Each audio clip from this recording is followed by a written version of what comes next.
good and maybe more powerful than learning on the job. Yeah. Because when you see these people, how they approach a problem, and as you said, how you would face a lot of challenges. Of course, a lot of approvals and all those things are already there. But how these people think about these challenges, and how do these guys work on sorting them out? So that was something which I picked up from there, and I saw how all of them multitasked.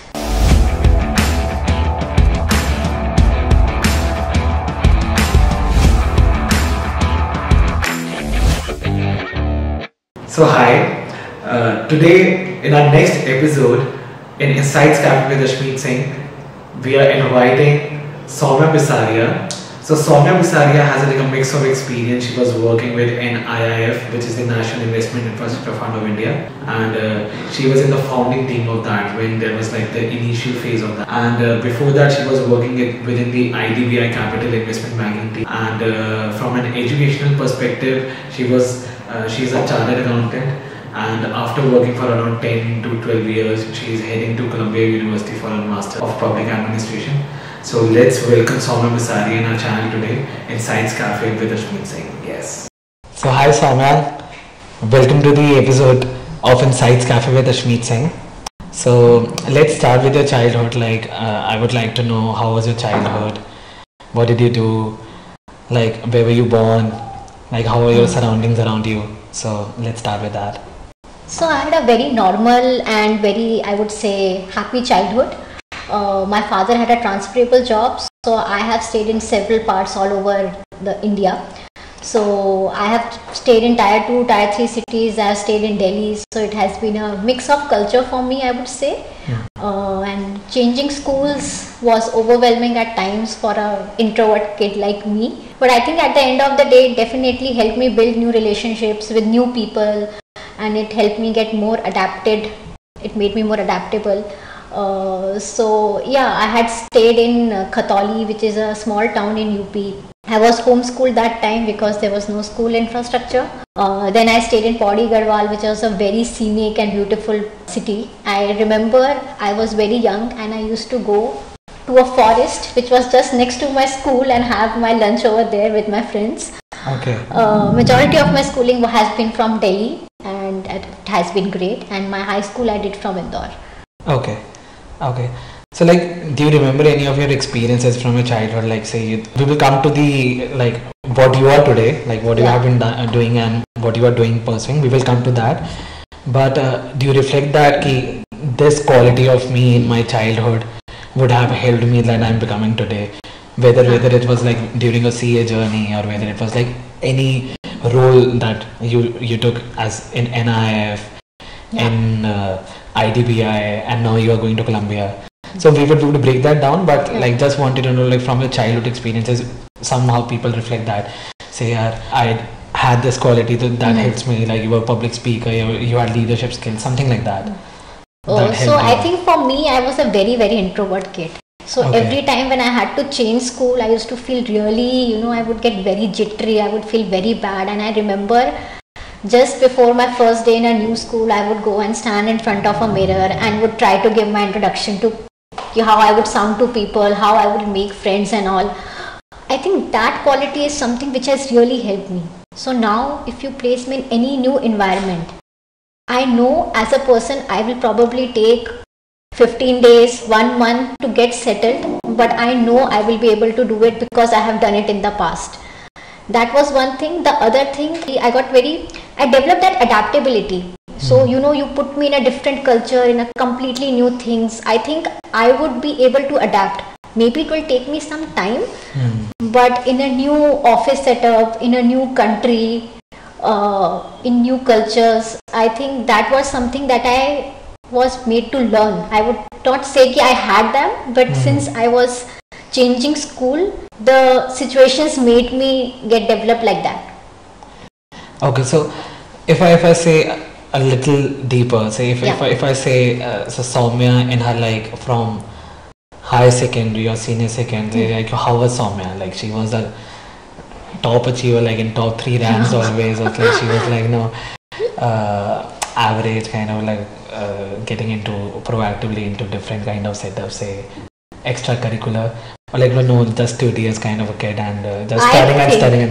Yeah, I think I was studious. I was in the top 5 during my school time, but I used to love reading books and then speaking to friends on phone and all of that. That's what my hobbies were. I think it sounds very sad, but yeah. I was not into much sports. Okay. But yeah, I used to love reading books, novels. Okay. I would have a smaller set of friends, a smaller group of friends. I would hang out with them. I would study, as I said. Yeah. Okay. So yeah. So let's talk about like your like class 10th and 12th journey. Then while you were like deciding into say going towards commerce and then CA. Yeah. Like what was that moment that you thought like I have to do CA? Because your background is like so diverse. You're coming from different cities and even tier 2, tier 3 cities. So how did you think about Key? So it's like a just 2% course that like people do, and how did you think about that? Yeah.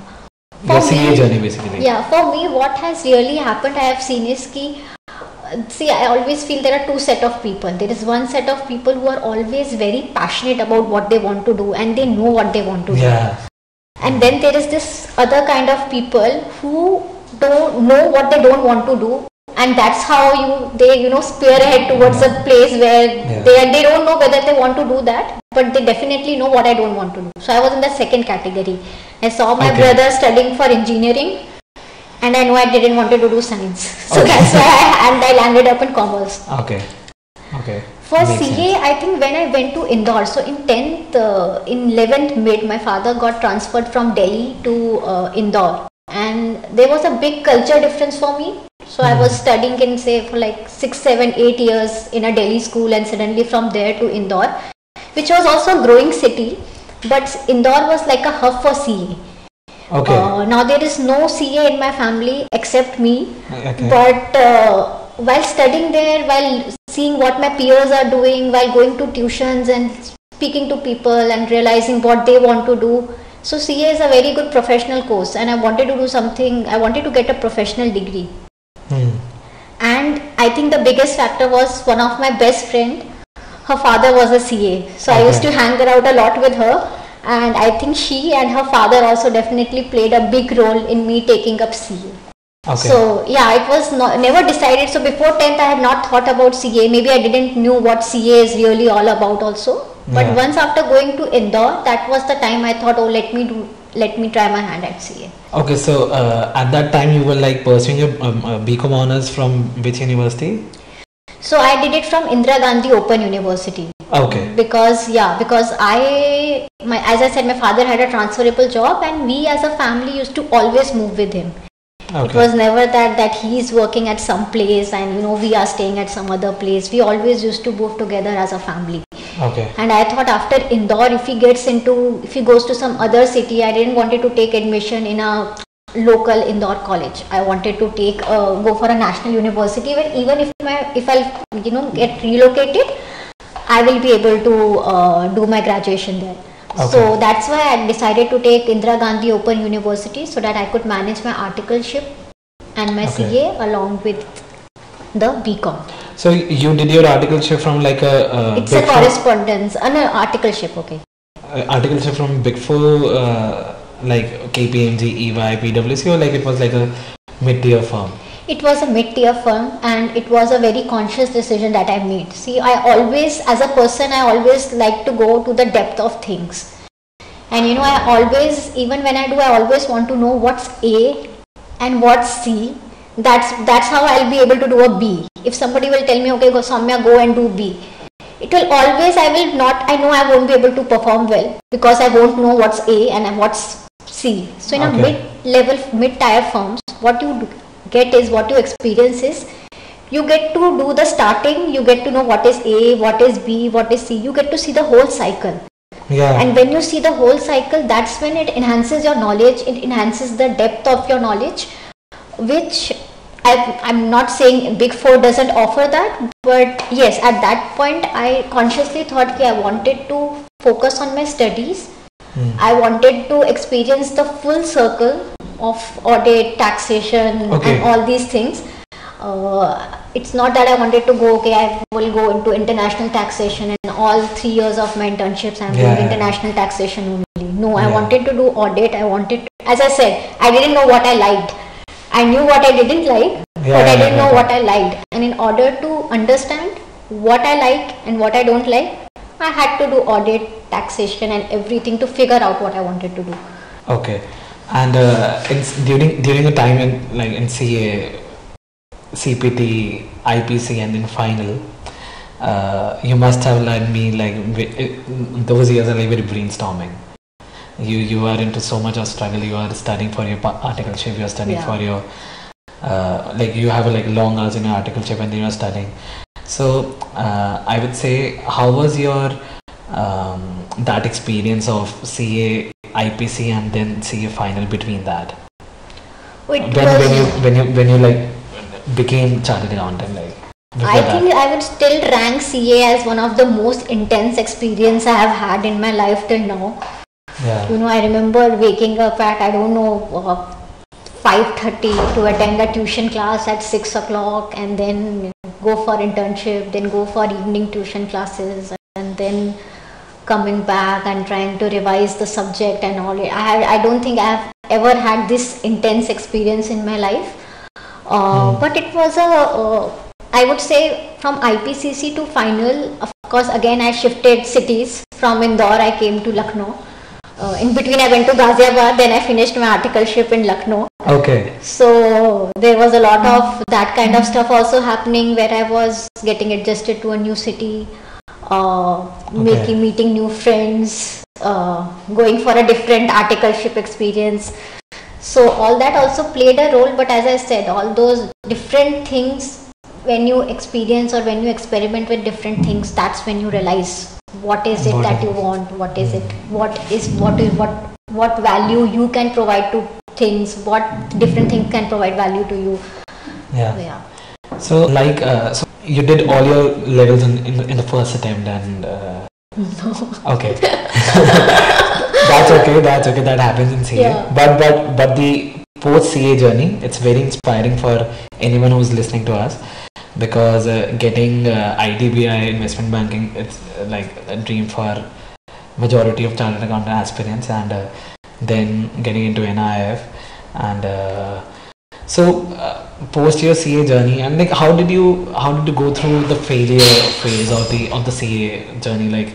When you didn't clear, maybe within IPC or maybe final, then what was that phase that you never gave up? So I remember after my 12th class, when I was preparing for IPCC, as I said, I was always above average student. I was in the top five students. So I had never really tasted failure, or in school times you don't see things as failures and successes. That's what you start doing after you clear your 12. That's when those things strike you. So I still remember I had given my IPCC, and in CA exams, all the students will know a time comes when you have to enter your roll number and you have to click enter, and then suddenly your result is displayed. I still vividly remember I typed my roll number for my first IPCC attempt. I entered and it showed fail. Okay. I can still relive that feeling. It was so bad, I would say. I can still relive how I felt when I saw that fail written over there, and really started questioning my choices. I was like, oh, there is no other CA in my family. People always say it's a difficult course. Pass percentage is so less. Why did I have to choose that? You start cross questioning. Yes, I saw my friends. I saw their Insta, Facebook putting pictures of partying in Delhi University and all that. I'm like, oh, I could have lived that life. What am I doing? I'm like, I'm drowning myself in self-pity, I would say. So that, I think, it took me time. It really took me time, a month or so. But the way I convinced myself was, if I have started it, I need to complete it. Okay. Because if I will stop in between, I might regret it later. And the other thing, it will really shake up my self-confidence that I started something and I was not able to complete it. So the way I used to I think motivate myself was that I would say, the only way to get out of it is to clear it. So put in all your hard energy, because till the time you won't put in that efforts, put in that energy, put in that zeal, rigor, whatever you call it. If you don't do that, you will still be stuck here. And the only way to unstuck yourself out of this situation is to study hard and clear it. And that's what I did. Yeah. So that's really great, because many people, like, they have so many attempts and they eventually think about that, why we are doing, why we are stuck, and they eventually try to spend some years and then give up. And there could be alternative paths as well, I would say, but if you have started something, you should complete it. If you are not getting into some other thing that can give you like a potential advantage in the market. So post your CA journey, like, you have the placements and stuff. So what made you realize that you want to do investment banking? It's like one of the lucrative thing in the market, and it's like it's so competitive. Everyone wants to go into investment banking. So what was the thought process behind investment banking, and then why IDBI Capital? Your journey in like 4 years you have spent in the IDBI Capital. So how was your journey there, and like what was your main thought about like going into investment banking? So as I said, after I completed my CA, I still didn't know what I wanted to do. But I knew I didn't wanted to do auditing. And I knew I didn't wanted to do taxation. So I thought, okay, what should I do now? So after completing my CA, I took a 6-month break in which I traveled. I read books. I did all that which I was not able to do while I was doing my CA. So I did all of that. And at that point of time, corporate debt restructuring was something which was very upcoming. So what happened was insolvency and bankruptcy. Yes. Now it has become insolvency and bankruptcy. Before that, there was this RBI regulation of corporate debt restructuring, CDR mechanism it used to be known as. And it was like today's GST. So a lot of a lot of people, GST is one upcoming area where a lot of new CA students will easily be able to score a job. I won't say easily, but still the chances, the probability of them getting a job in GST vis-a-vis a financial appraisal kind of a field, the GST field would be more, I think they would be hiring more people, because that is what the need of the hour. So at that point of time, CDR was one upcoming area, and I just gave one interview. It was the first interview of my life for IDBI Capital after that 6 months, and I got in. I think I got lucky. I had not thought I would do investment banking, to be honest. That was something that came my way. You just like tried? Yeah, I tried. That was the first interview of my life. I got in. And that's how my journey with IDBI Capital started. And so what was your role at IDBI, and like you love the work there, you love your role. How did that help you in shaping your career trajectory, I would say, in a better way? So in IDBI Capital also, I think my role was divided into, I would say, 2 parts. One part of it, as I said, was CDR, corporate debt restructuring. So that helped me really understand how the debt market, how the debt, I would say, between debt and equity, how does the debt thing works. So it helped me, and of course, when you are in investment banking, where you are on the sell side, it really helps you deep dive into different sectors that are there. So of course, as I said, in a mid-tier firm, like in CA mid-tier firms, I told you about this whole cycle that you get to experience. It's the same way in investment banking. There are different clients, there are different sectors, there are different projects. So you are doing different things, you are trying to solve for different issues and all of that. So that gives you that sense ki, of course, for me it was a journey of self-discovery, ki what I wanted, what I didn't wanted. I realized I was good in making maybe reports on Word and all. I didn't like modeling, financial modeling that much. So that was a learning for me ki okay, theek hai, this is what it is, this is what I like, or this is what I don't like. Plus you get to meet a lot of bankers when you are part of CDR. You meet a lot of bankers, you meet a lot of corporate heads who want you to design a structure or a solution for their debt issues. So that was one part. The other part was, so that time I was in Mumbai, then I shifted to Delhi. And that in Delhi, my role was more of on the corporate advisory side in the investment banking. Okay. So it was more of debt syndication, it was more of financial appraisals. Okay. So there, of course, it was a different side of debt. So Okay. one side of debt was where people were, looking for solution to sort out their debt issues. On the other side, that companies are doing well and you are taking their projects to the bank and saying, oh, this needs to be, you can finance this project because they are doing well. So of course that was a different shade of the debt market I saw. And of course my last assignment with IDBI Capital was to work with Ministry of Finance to set up an IIF. Okay. Yes. Now we get to the leg of NIF. So so you were in the initial phase, like stepping that ladder and like putting that brick into setting up of NIF. So first of all, let's talk about a little bit of NIF, like what actually NIF is.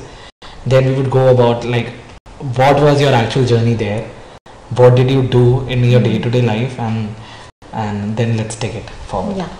So NIF, I would say, is India's first quasi-sovereign wealth fund, if I can call it that way. And it is one of the collaborative public-private partnership model that has come up, and it's doing well, and it's a kind of a model that I believe will do well in all the emerging markets. Okay. So we will go back, like why do you think that? Yeah. So 49% of the shareholding is held by the government of India, and rest 51% is from other global sovereign wealth funds, pension funds, and other financial institutions. Okay. So it is I would say it's actually difficult to define NIIF, but I would say it's a collaborative PPP institution in the country. Okay. So basically NIF, National Investment Infrastructure Fund of India. So you were in the setting up of that. So you got this through the Ministry of Finance and while you were at IDBI. So how do you think that, like what was your role while, because it's something that you're starting at a national level. So it brings a lot of challenges, struggles, and because in day-to-day life you need so many approvals and you have to get into bureaucratic structure.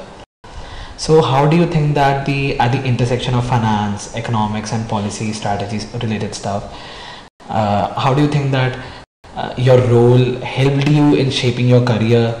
How can just share about that? Yeah. So actually when I actually got into when I was actually asked to help Ministry of Finance to set up an IIF, I had never worked with government before. All my previous clients were always private clients. So I didn't know how well it was a very different setup with a very different mindset and culture, and I didn't know how exactly the government is working, and you would have heard all these things on the papers and all, and you'd be like, oh, it will be very bureaucratic and all those things. But I think working with government has really shaped, I think in my whole professional journey has really shaped the way I think about stuff. So it was very important that I got to work with Ministry of Finance to set up an IIF. Okay. And thankfully I could see an institution being created from a piece of paper to a USD 4.3 billion fund that it is right now. So there it was, and I was working with one of the top bureaucrats, because government had put very senior bureaucrats to set up an IIF, like Mr. Shakti Kanta Das, he is now RBI governor, Mr. Ajay Tyagi, he was ex-SEBI chairman, and all these people, and it was really a very different and a very good experience to work with people of that caliber and to learn and understand from them. Dr. Saurabh Garg, he was the joint secretary that time. He then went on to become Aadhaar CEO, and now he is in the Labour Ministry. So it was to work with them and to understand, and there you could, so one is like learning on the job and learning while doing stuff. The other is learning by observing, and I would say that learning by observing is as good and maybe more powerful than learning on the job, Because when you see these people, how they approach a problem, and as you said, how you would face a lot of challenges. Of course, a lot of approvals and all those things are already there. But how these people think about these challenges, and how do these guys work on sorting them out? So that was something which I picked up from there, and I saw how all of them multitasked. So for me, NIIF was my sole one assignment that time. For them, NIIF would be maybe a part of 50 assignments which they are doing. NIIF would be one part. Yeah, definitely. So that these people, because they are like top notch, they have like 50, because they are like the front runners of India. Yeah. So and not just the top bureaucrats, I think that was one kind of a feeling which was the way, that's how government works. I think they do multitask a lot, which I didn't know before I got to do this assignment. I always thought okay, it was something different, but my hats off to them. I mean, how do they juggle so many balls up in the air, and then they are able to catch all of them, and, So that's basically they build day by day, they have like a 30 or 40 years of experience. Yes. So that builds up.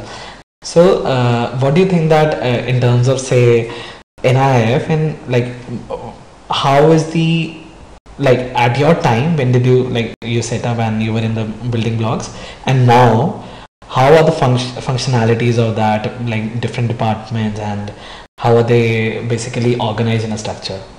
If you can talk about that. Yeah, so when I joined, we were a people of 5-6 people. Okay. And I was the only common analyst. Okay.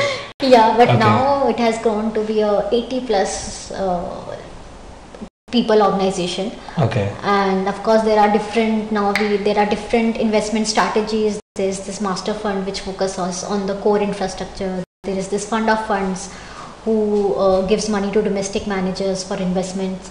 And then there is the strategy opportunities fund, which is there for growth equity. Okay. So there are these 3 investment products which they have. We have fundraising team, we have the operations team which has different legal, and then compliance and finance and all those things. And then of course we have the strategic initiatives and policy advisory team of in NIIF, which is very different from what you'd usually find in a normal PE and infra fund. Yeah, so basically this has been set up recently, the SEPA team. In the 6 years I have seen it was built. Okay. Yeah, so it's been there since I believe 4.5 to 5 years, but yeah, I mean. And what sort of like career trajectories people have in like different kind of funds? Say if someone is working in a master fund, or someone is working in a growth like GEF, the growth equity fund, or if someone is working in SEPA, like what kind of say credibility should have, or she should have to get into that, if we can talk from that perspective. And the other thing is that what sort of skill set and knowledge base required? I think for investment teams it's quite clear. You need to have an investment background, or you need to, I think having some work ex, I would say, is always very effective to apply for such kind of roles. For fundraising, it's different, because in fundraising you need expertise, I would say, of different types. Like you need to know about the investors, you need to know about the investment product, you need to be be able to communicate well. So all these things, negotiation skills basically. Negotiations, yeah. So I think a mix of all of that, it can be a different percentage, but it can be like if say I am good at one thing, you are good at another thing, and we are in this one team together, then we might be a very good team, because when I am communicating well, you are doing something else. So I can't really say what are the capabilities that are required there, but maybe a mix of all these which I spoke about will be a good, in my view, a good fit for the IR team. Then other, of course, operations teams is easy. For the SEPA team, which is strategic initiatives and policy advisory, I think having a mix of some investment experience along with some policy experience, I would say, would definitely be good, because this team interacts a lot with central government and state government. So having some background of the public policy will also be quite helpful. And for the fun team, it's like they usually hire chartered accountants, MBAs, and masters in finance and stuff like that. They hire people from there. Okay. So you enjoyed your time at NIF? Yeah, I had a great time. It has been a very amazing journey with NII. Okay. So now you're like stepping ahead. You are going for a master's of public administration at Columbia University. So basically, like people usually go for MBA after CA or some finance related course or management strategy related course. So what was your like thought process going after MPA? One could be, say, you wanted to do something related to public administration but like I would love to know from your mindset that what made you think about MP, and then how was the application cycle with Columbia? Yeah. So as I've said, I always experimented in my life. Yeah. I have seen the debt side, I've seen the equity, I have seen the buy side, I have seen the sell side. Now I have worked with the government to create on the creation of something. I have worked with the institution to see how it's panned out. So I think keeping the same thing in my mind, I wanted to really know. I realized that having a knowledge of how I think I would say it's like going back to the root level. You go back to the root level and you figure out, okay, so what's government is doing to create a policy? How are they thinking about it? What will that result in? It will result in, it will help you. Even if you are, say, suggesting a solution to somebody, it will help you think, because you will understand what are the challenges are. A lot of time I have seen, and I have seen this in investment banking side also, we are trying to create solutions for problems which we don't know. So it's very important to know the crux of the problem, I would say. Yeah, definitely. What is it that we are trying to solve? Yeah, what are the challenges? What are the bottlenecks that we are facing? Yeah. So it's very important for us to know what are the policy challenges. And right now there are these traditional sectors which everybody is working on, but there are a lot of upcoming new sectors also, which I feel in future, it will be like climate is one of them, and technology, AI, all these things are there. Infra, renewable. Yeah. Infra was there, renewable we can say. Yeah. Renewable. So you need to know what are the challenges in those, or what are the potential challenges. Okay. Because till the time you won't understand, I feel, as I said, I like to go into the depth of things. Till the time I won't really understand what is the problem statement, it's very difficult to come up with solutions. So I realized that MPA is one such program where you will read about the different policy challenges. So you will go to a global environment, you will see how other countries are solving for it, how are other experienced professionals who are coming from different domains, how are they viewing the maybe it's the problem in your lens in which you are perceiving a problem. So for all of that, I thought going for an MPA program it's a mid-career MPA program, and I thought going for an MPA program would help me appreciate challenges and bottlenecks much better in order for me to come up with solutions. Okay. So if we talk about some of the functionalities or the features of this MPA program at Columbia, and then like what are you thinking about, like you want to get out of this course, and then you have to like channelize your journey ahead 5 years down the line. If you can let us know about that. Yeah, so this course is a mid-level course, mid-career it's for mid-career professionals who have like around 10-12 years of experience. Yes, who have around 10 to 15 years of work experience, and it's a small cohort. It's a cohort of 25 to 30 people only. Okay. So it will be a very close group, I would say.